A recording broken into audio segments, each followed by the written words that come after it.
교육진단 시간입니다. 여름방학을 맞아 많은 학생들이 학교에서 보충 수업을 받거나 학원 등에서 과외를 받고 있습니다. 학생들은 방학이 되어도 아무런 차이가 없다면서 힘겨워하고 부모님은 부모님대로 자녀를 돌보는 데에 힘이 든다고 말합니다. 오늘은 이 방학 기간에 집중적인 과외와 선행학습이 정말 효과가 있는지에 대해 알아보는 시간 갖겠습니다.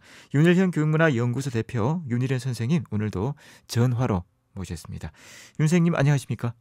예, 안녕하십니까?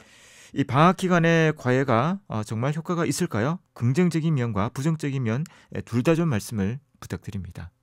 예, 많은 분들이 선행학습, 특히 방학 때 선행학습이 효과가 있느냐 이렇게 질문을 합니다.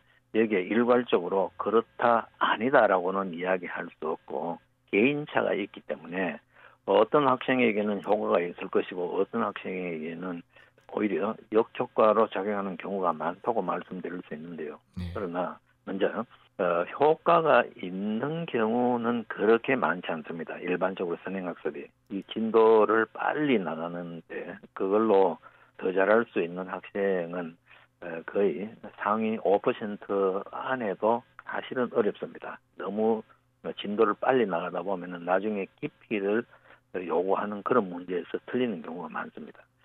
개념 이해나 이런 것들은 시간을 두고 오래 생각하고 쉽고 곱씹어서 자기 것으로 만들어야 하는데 그렇지 못하면은 그 문제가 생깁니다. 그래서 저는 이 선행학습을 우리가 일상생활에서 한번 생각해 보는 게 굉장히 도움이 될 것 같은데요. 네. 저는 그 시골 출신이어서 시골에서 그 내과에서 뭐 자유형, 배형, 뭐 온갖 수영 흉내는 다 내지 않습니까?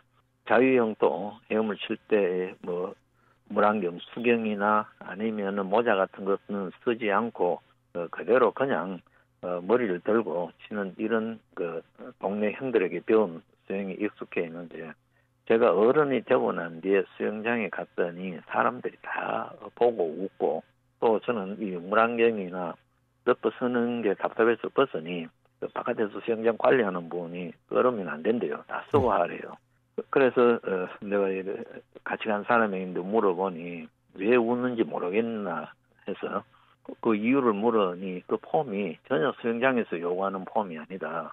그래서 수영 폼을 좀 교정하는 게 좋지 않겠나 이렇게 해서 내가 코치에게 나는 다 할 줄 아니까 한 중급반부터 들어가서 교정을 해볼까요? 이러니까 그 코치님 말씀이 선생님처럼 이렇게 잘못된 폼으로 이미 이렇게 몸에 익어 있는 분은 처음 배우는 사람보다 가르치기가 더 어렵습니다. 발차기부터 다시 해도 어렵습니다. 어쨌든 배우려면 발차기부터 다시 하십시오.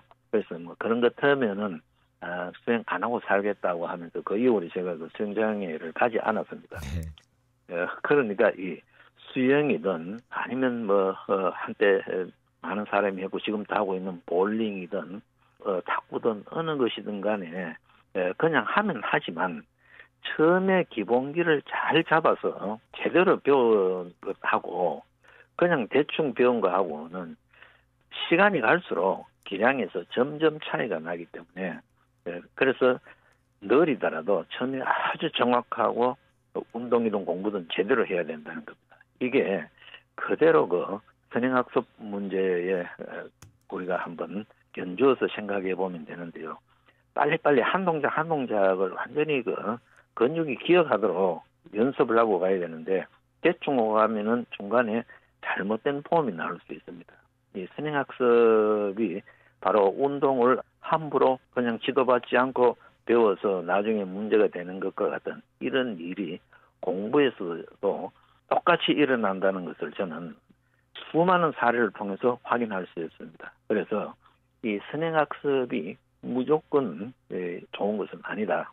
그래서 우리가 이 시간에 기회 있을 때마다 거듭거듭 강조하는 게 속도에 매몰되지 말고 제대로 정확하게 빨리 많이가 중요한 게 아니고 제대로 정확하게 이 부분을 뭐 주변에서 다 어디 학원에 보내고 이렇게 하니 또 불안해서 이 사교육의 그 핵심이 사교육을 끌어가는 그 어떤 심리 건재는 불안 마케팅이거든요. 이 불안해서 견딜 수 없는 분이 학원에 보내시더라도 항상 이 부분을 생각하면서 제대로 이해하고 있느냐, 알고 가느냐, 이런 부분을 확인하고 대화하고 체크하며 그래도 보내는 경우하고 아무 생각 없이 그냥 보내는 거는 차이가 있다는 것을 우리 부모님들이 먼저 깨달으면 좋겠습니다. 그래서 운동만 그런 게 아니고 모든 일이 다 그렇다는 걸 생각하면서 특히 공부는 처음 기초, 기본, 개념 부분에서 잘못되면은 나중에 굉장히 고치기가 어렵다는 것을 한번 생각해 보면 좋겠습니다. 네. 자, 학생들도 그렇고 이 부모님들이 조급한 마음을 내기가 쉬운데요. 이런 조급한 마음을 없애기 위해서 어떤 노력이 필요할까요? 이 부분도 예를 한번 들어보겠습니다. 어느 중학생이 늘 100점 아니면 수학 한두 개 정도 틀리는데 어느 날 80점을 받아왔을 때 대개는 학생보다도 부모가 더 충격을 받습니다. 그래서 부모님은 아이에게 무슨 일이 있었느냐, 뭐 교우관계가 잘못됐느냐부터 해서 꼬치꼬치 따져 물으면서 학생을 괴롭히고 안 그래도 괴로운데 그래서 최근에 좀 성실하지 못한 부분을 지적하면서 요즘 늦게 일어날 때 알아봤다. 이런 식으로 아이를 질책하고 다음에 제 점수 돌아오지 못하면은 가만히 있지 않겠다라거나 아니면은 꼭 이런 식은 아니더라도 이와 같은 어떤 압박을 느낄 수 있는 말을 하는 경우가 많습니다. 그러다 보면 다음 시험 칠 때는 어려운 문제가 나오면 문제풀이 자체에 몰입을 해야 되는데 이 5분의 만회를 못하면은 큰일 난다 이런 생각이 드니까 시험을 치면서 다른 생각이 옆에 치고 들어오니까 문제풀이에 몰입하지 못하니 또 몇 개 틀리겠죠. 그러면 부모님이 또 이번에도 이러니 왜 그러냐 이렇게 몇 번 되풀이 되다 보면은 어떤 경우에는 너는 수학이 안 되는 모양이다. 아빠도 수학을 못했다는데 아빠 닮아서 이 집안의 내력인 모양이다. 이런 식으로 이야기를 해버리면 아이는 나는 수학이 안 되는 모양이다. 유전적으로 우리 집은 수학이 약한 모양이다. 이렇게 또 포기하는 학생도 수없이 봤습니다. 그래서 사실은 이 언어폭력이라는 게 꼭 뭐 욕설 하고 이런 게 아니고 내 아이든 남의 아이든 이 자존감과 자신감을 상실하게 하는 이 말은 아무리 점잖은 형태를 취하더라도 이게 사실은 가장 잔인한 언어폭력이라는 걸 우리가 한번 생각해 볼 필요가 있습니다. 아이가 잘하다가 어느 한 부분에서 어느 한 시기에 좀 못하는 때가 있으면은 그냥 괜찮아. 다음에 잘할 수 있어라거나 다음에 잘할 수 있어도 이야기할 필요 없고 괜찮아. 차분히 하면은 또 회복할 수 있다. 이 정도에서 거쳐야 되지. 계속 다그치면은 더욱더 문제가 되는 것이죠. 그래서 우리가 흔히 일반적으로 말하는 칭찬과 격려가 그래도 가장 낫다. 이 고래도 춤추게 한다고 하지 않습니까? 이 칭찬과 격려는 자신감을 회복하고 도전적인 자세를 가지게 하는 최고의 특효약입니다. 그래서 우리 부모님께서는 이 자녀를 신나게 하는 것은 결국은 믿어주고 칭찬하고 격려해주고 늘 일에 문제가 생겼을 때 괜찮다. 잘할 수 있어. 시간이 지나면 해결될 거야. 그냥 우리 성실하게 노력해보자. 이런 정도가 좋다는 것을 한번 생각해 보시면 좋겠습니다. 네. 우리 학생들이 성적 경쟁을 비롯해서 늘 경쟁하는 분위기 속에서 긴장을 하면서 생활을 합니다. 자, 이런 과열된 분위기에 좀 슬기롭게 대처를 할 수 있는 방법에는 어떤 것들이 있겠습니까? 예, 사실 이 긴장, 경쟁 이런 부분을 이야기하는 이 부모님 세대는 정말 치열한 경쟁에서 또 전반적인 사회 분위기가 성자 독식이라는 어떤 이런 정글의 법칙 속에서 살아남았다고 생각하는 부모님들이 많습니다.